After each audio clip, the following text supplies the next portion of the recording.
Practically all forklift accidents happen in one of the following ways: a forklift tipping over on someone, a forklift striking someone, a load or stack falling on someone, an operator injury from the collision of the forklift, an operator injury from the collision of a body part outside of the forklift, a passenger falling from the lift platform or forks, an operator injury from getting into or out of the vehicle, or a body part caught in the vehicle mechanisms.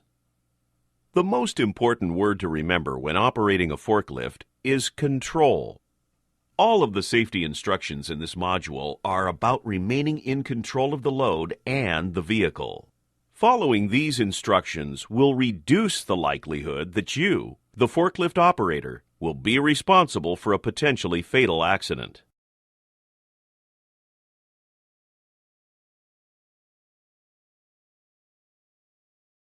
In summary, a stable forklift and load has a center of gravity which is low and well within the stability triangle. Here are the factors that affect the center of gravity. Load weight is a major factor.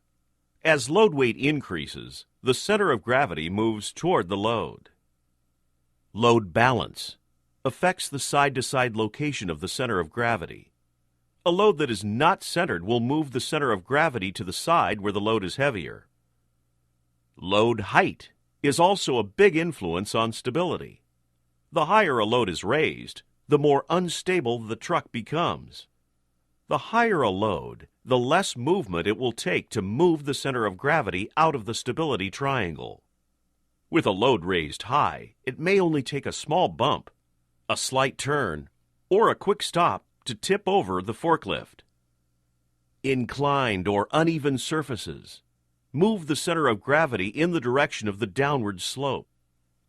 Momentum has a great influence on the truck when it is in motion.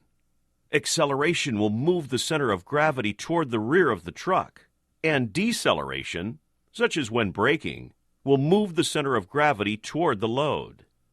Turning will move the center of gravity toward the outside of the turn. The faster a turn is taken, the more the center of gravity will move outward.